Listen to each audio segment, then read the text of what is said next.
നമസ്കാരം. പ്രധാന ന്യൂനപക്ഷ ക്ഷേമ പദ്ധതികളെ പറ്റിയാണ് സംസാരിക്കുന്നത്.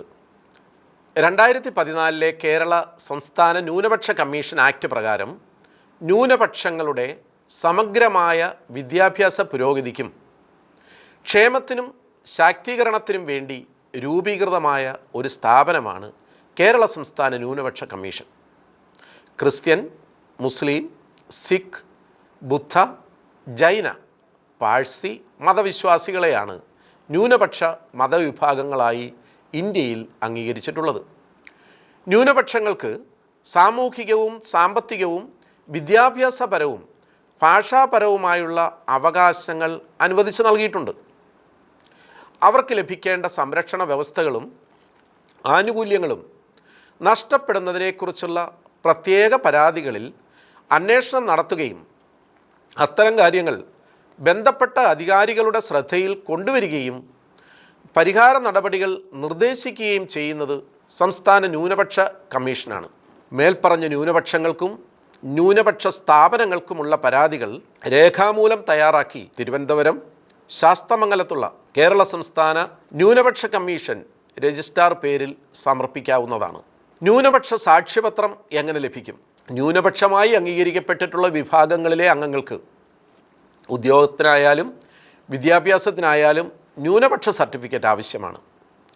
ന്യൂനപക്ഷ സാക്ഷ്യപത്രത്തിന് അക്ഷയ സെൻറ്റർ മുഖേന ഒരാൾക്ക് അപേക്ഷ സമർപ്പിക്കാവുന്നതും റവന്യൂ വകുപ്പിൻ്റെ ഡിസ്ട്രിക്ട് പദ്ധതിയിലും ഇത് ഉൾപ്പെടുത്തിയിരിക്കുന്നതിനാൽ സാക്ഷ്യപത്രം ഓൺലൈനായി ലഭിക്കുന്നതുമാണ്.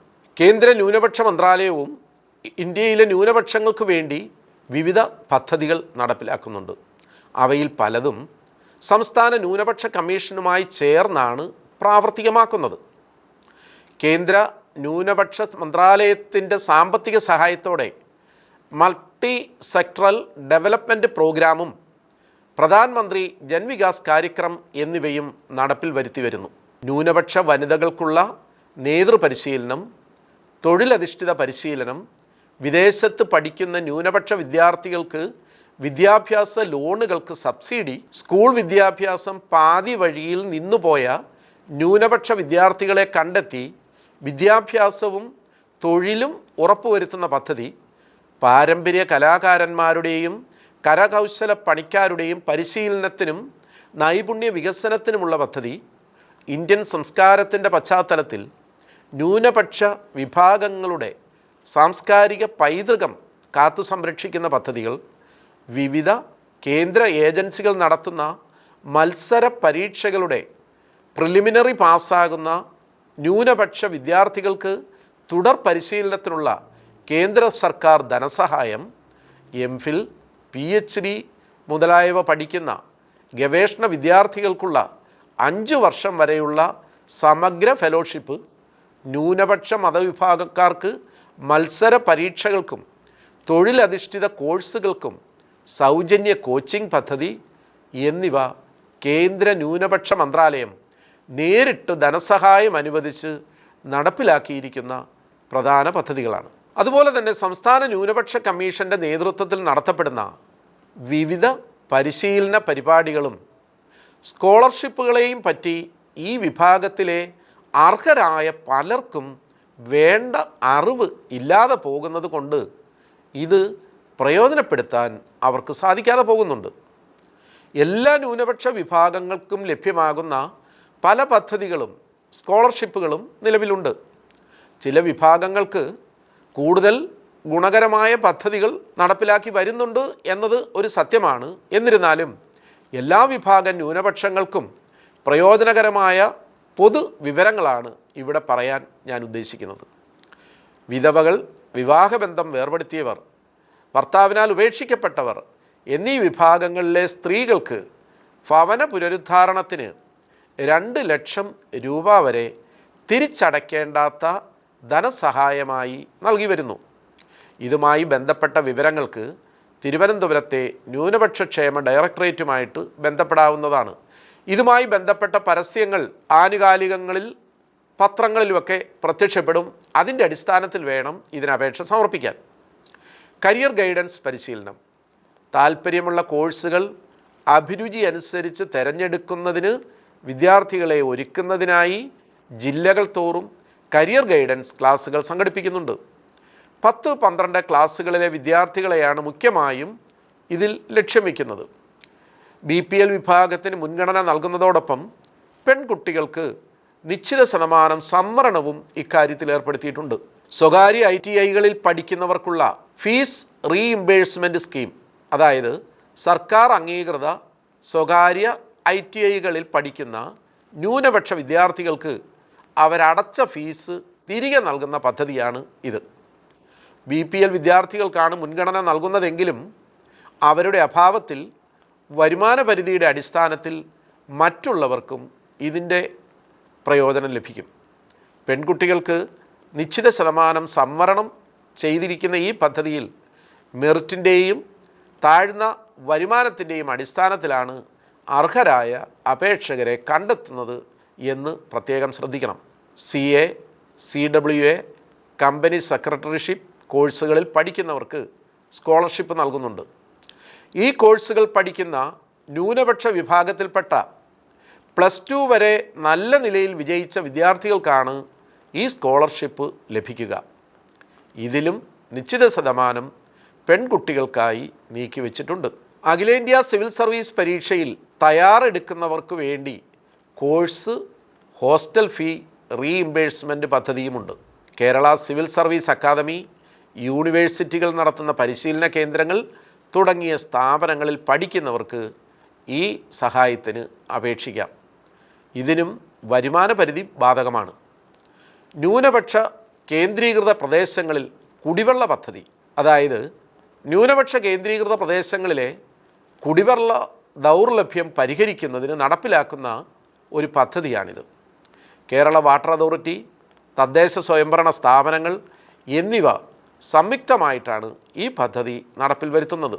ന്യൂനപക്ഷ യുവജനതയ്ക്കുള്ള സൗജന്യ പരിശീലന കേന്ദ്രങ്ങളും അവയുടെ ഉപകേന്ദ്രങ്ങളും, ബാങ്കിംഗ്, KPSC, UPSC, മറ്റ് സർവീസ് പരീക്ഷകൾ, റെയിൽവേ റിക്രൂട്ട്മെൻറ്റ് ബോർഡ് തുടങ്ങിയ ഏജൻസികൾ നടത്തുന്ന മത്സര പരീക്ഷകൾ തുടങ്ങി വിവിധ കോഴ്സുകൾക്കുള്ള എൻട്രൻസ് പരീക്ഷകൾ എന്നിവയ്ക്ക് ഈ കേന്ദ്രങ്ങളിൽ പരിശീലനം സൗജന്യമായിട്ട് നൽകുന്നുണ്ട്.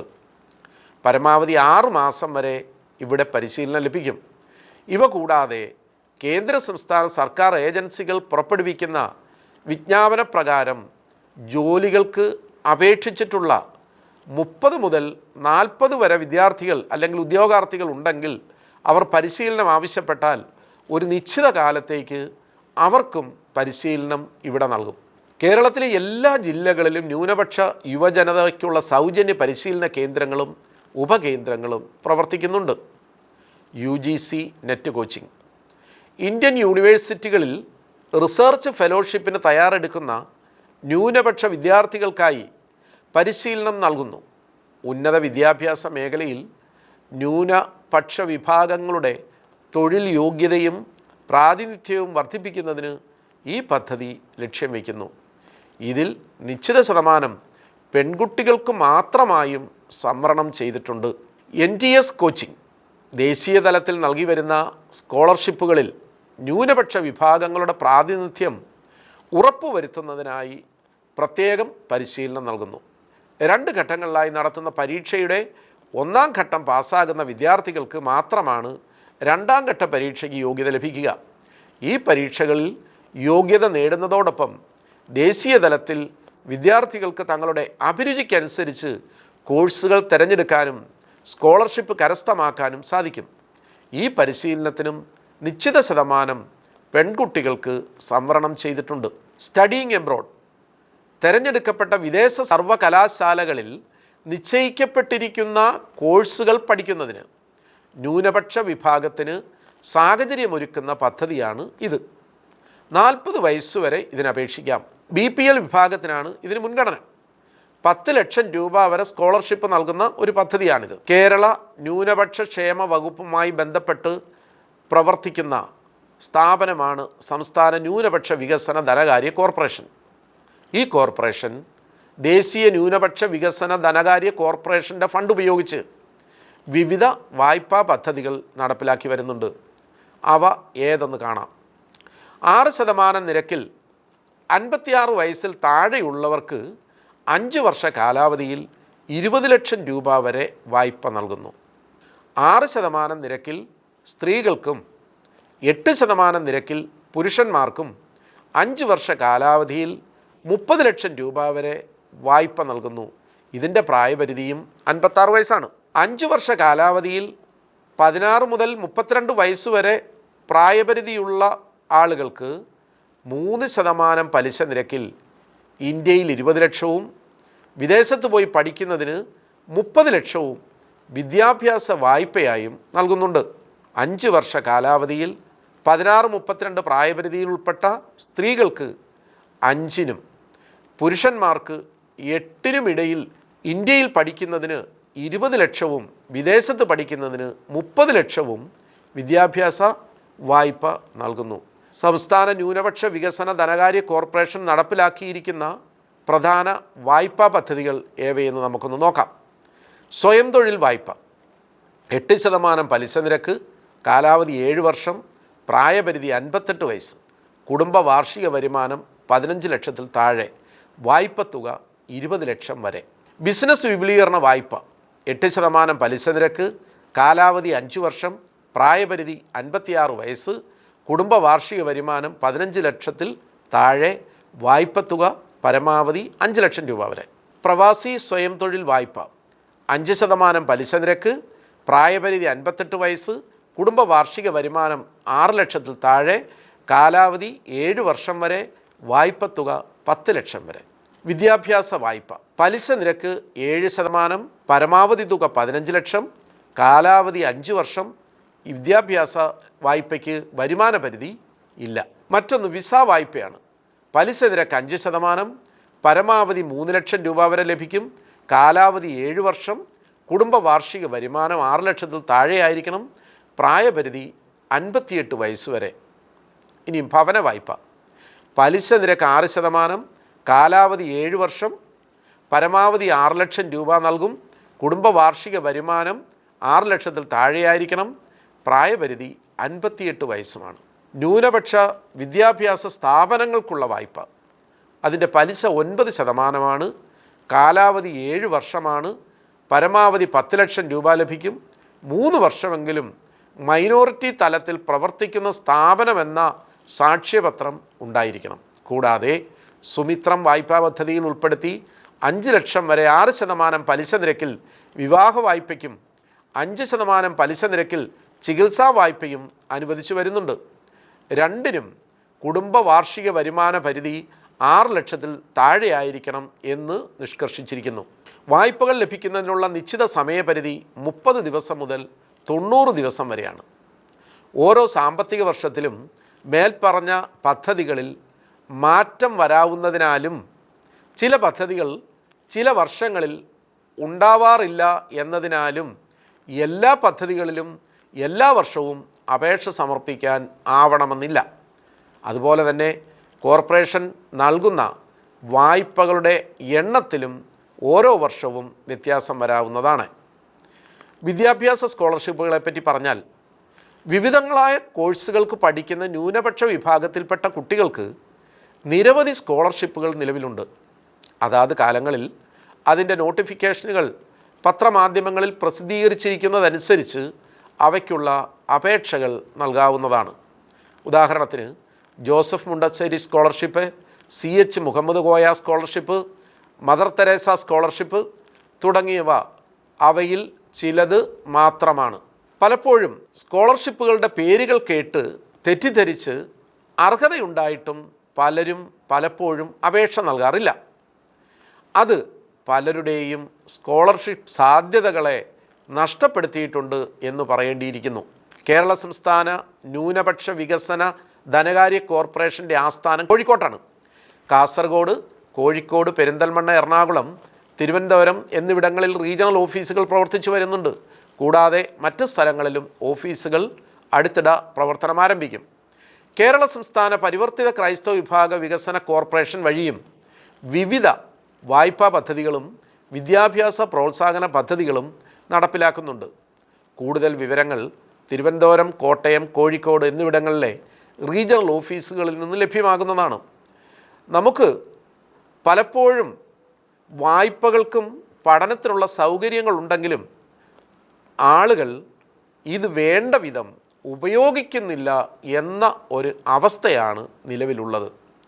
എനിക്ക് കിട്ടില്ല, എനിക്ക് അർഹതയില്ല, അല്ലെങ്കിൽ അതിനൊത്തിരി ബുദ്ധിമുട്ടാണ് എന്ന് പറഞ്ഞ് പലപ്പോഴും അർഹമായ വായ്പകളും സ്കോളർഷിപ്പുകളും നേടിയെടുക്കുന്നതിൽ പലപ്പോഴും പൊതുസമൂഹത്തിലെ, പ്രത്യേകിച്ച് സംവരണരഹിത സമുദായത്തിലെ സാമ്പത്തികമായി പിന്നോക്കം നിൽക്കുന്നവർ വളരെ പിന്നോക്കമാണ് എന്ന് പറയേണ്ടിയിരിക്കുന്നു. അതിനാൽ പ്രത്യേകിച്ച് ന്യൂനപക്ഷ വിഭാഗങ്ങളിൽപ്പെട്ട ആളുകൾക്ക് അർഹമായ നിരവധി സ്കോളർഷിപ്പുകളുണ്ട്. അങ്ങനെ ഉള്ള സ്കോളർഷിപ്പുകൾ യഥാസമയം അപേക്ഷ സമർപ്പിച്ച് നേടിയെടുക്കാതെ വരുമ്പോഴാണ് പലപ്പോഴും അവയൊക്കെ അനർഹരായിട്ടുള്ള ആളുകൾ നേടിക്കൊണ്ടു പോയി എന്ന് പരാതിപ്പെടേണ്ടി വരുന്നത്. അതിന് ഏറ്റവും അനുയോജ്യമായതും ഏറ്റവും യുക്തമായതും യഥാസമയം അർഹരായിട്ടുള്ള എല്ലാവരും തന്നെ അപേക്ഷ സമർപ്പിച്ച് സ്കോളർഷിപ്പുകൾ നേടിയെടുക്കുക എന്നുള്ളതാണ്. എല്ലാവർക്കും നമസ്കാരം.